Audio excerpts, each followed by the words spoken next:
Selamat datang lagi di sesi telaah kita. Kali ini nih, kita masuk ke bab 6 dari materi Anda. Judulnya, wah, cukup bikin penasaran ya. Algoritma selalu benar. Haha, iya, judulnya provokatif memang. Kita bakal coba bongkar nih. Gimana sih merek-merek digital baru itu pakai data pelanggan buat nantang pemain lama? Pernah kepikiran nggak, kok bisa ya? Mereka kayak tahu aja gitu apa yang kita mau. Iya, itu dia. Dan ini bukan sekedar jualan online biasa loh ya. Bukan ya? Terus apa dong? Intinya itu di pemahaman mendalam soal pelanggan. Dan itu kuncinya, ya data. Data yang kita kasih seringnya tanpa sadar malah. Contoh paling jelas di bab ini, ada e-salon. Itu perusahaan pewarna rambut. Oh, e-salon yang bikin formula khusus itu kan? Nah, betul. Pesanan khusus per pelanggan gitu. Oke, menarik nih e-salon. Gimana persisnya cara kerja mereka? Kayaknya nggak cuma kuesioner biasa aja kan? Iya, bener. Awalnya memang ada kuesioner, detail banget itu, nanyain warna rambut asli, pernah diwarnain apa aja, mau warna apa, kondisi rambutnya gimana, wah banyak deh. Tapi yang bikin beda itu, mereka pakai algoritma machine learning. Nah, machine learning. Maksudnya gimana tuh? Sistemnya belajar sendiri gitu? Betul, jadi sistemnya nggak diam aja, dia belajar terus dari setiap interaksi pelanggan, kayak murid gitulah. Oh, oke. Algoritma ini kan dirancang buat ngenalin pola. Dari ribuan, mungkin jutaan data pelanggan. Makin banyak yang pakai produknya, terus kasih feedback. Feedback kayak ulasan gitu? Bisa ulasan, bisa penyesuaian formula berikutnya, atau alasan kenapa berhenti langganan misalnya. Nah, semua itu jadi masukan buat algoritma. Jadi algoritmanya makin pinter ya? Iya, prediksinya makin akurat. Jadi bukan cuma personalisasi biasa, tapi produknya sendiri itu secara kolektif jadi makin bagus terus. Wow, ini nih yang keren banget. Ada contoh spesifik nggak? Gimana kecerdasan kolektif ini jalan di e-salon? Biar lebih kebayang gitu. Ada di materi Anda itu.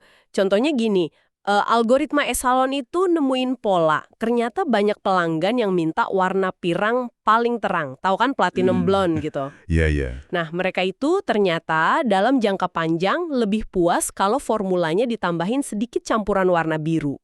Biru? Buat apa tuh? Nah, buat netralisir potensi warna kuning atau orange yang suka muncul itu loh. Jadi hasilnya lebih lembut, lebih bagus. Oh, gitu ya. Pinter juga ya.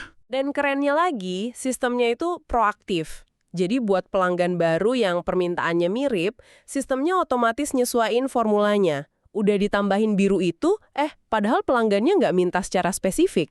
Luar biasa. Jadi udah bisa antisipasi duluan ya, berdasarkan pengalaman ribuan orang lain. Jauh beda banget ya sama merek tradisional kayak Clairol gitu yang di supermarket. Jelas beda. Mereka kan nggak punya data langsung per orang kayak gini, paling riset pasar umum aja. Ya, nggak ada feedback loop langsung gitu ya. Tepat. Dan e-salon ini, nggak cuma ngandelin algoritma doang loh. Mereka gabungin data kuantitatif, angka-angka, pola dari algoritma, sama data kualitatif. Kualitatifnya dari mana? Mereka punya tim pewarna rambut profesional beneran. Jadi kalau ada pelanggan yang bingung atau ada masalah khusus, bisa ngobrol langsung sama ahlinya. Nah, input dari tim ahli ini juga masuk lagi ke sistem. Wah, jadi kayak simbiosis gitu ya antara AI sama manusia? Bisa dibilang gitu. Mereka analisis semuanya.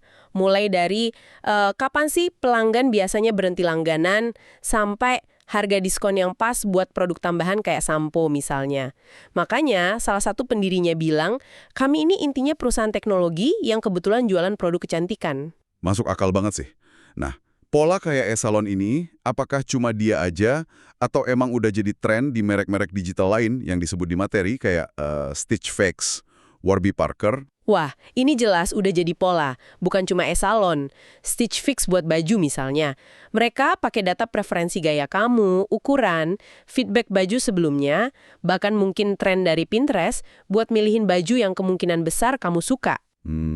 Atau Warby Parker buat kacamata, mereka analisis data dari coba virtual, histori pembelian, buat rekomendasiin frame. Terus ada Third Love buat bra, mereka sampai bikin ukuran setengah loh. Serius? ukuran setengah. Iya, itu berdasarkan analisis data fitting dari ribuan perempuan. Ada lagi Wine Kue buat wine, Care of buat vitamin personal, Pros buat shampoo khusus. Prinsipnya sama semua. Pakai data, baik individu maupun kolektif, buat analisis prediktif dan personalisasi yang dalam banget. Berarti kunci keunggulan mereka itu di jejak digital pelanggan yang terus-menerus ya? Persis, mereka punya hubungan data langsung, nggak putus. Ini keuntungan gede banget dibanding perusahaan lama yang lewat toko atau perantara.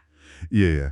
Merek-merek digital ini jadi bisa banget personalisasi penawaran, nebak kebutuhan kamu berikutnya, terus bikin pengalaman yang rasanya tuh pas banget buat kamu.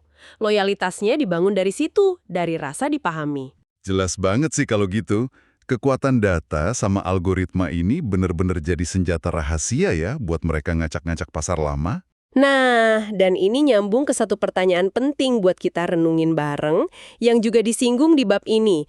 Kalau algoritma jadi sepinter itu nebak, bahkan mungkin ngebentuk selera kita berdasarkan data orang banyak, seberapa bebas sih pilihan kita sebenarnya? Apa kita beneran milih? Atau pilihan kita itu udah, secara halus diarahkan sama sistem berdasarkan apa yang berhasil buat orang lain? Wah iya juga ya. Terus gimana dampaknya ke kemungkinan kita nemuan sesuatu yang benar-benar baru? Sesuatu yang mungkin di luar prediksi algoritma? Nah, ini sesuatu yang menarik buat Anda pikirkan lebih lanjut.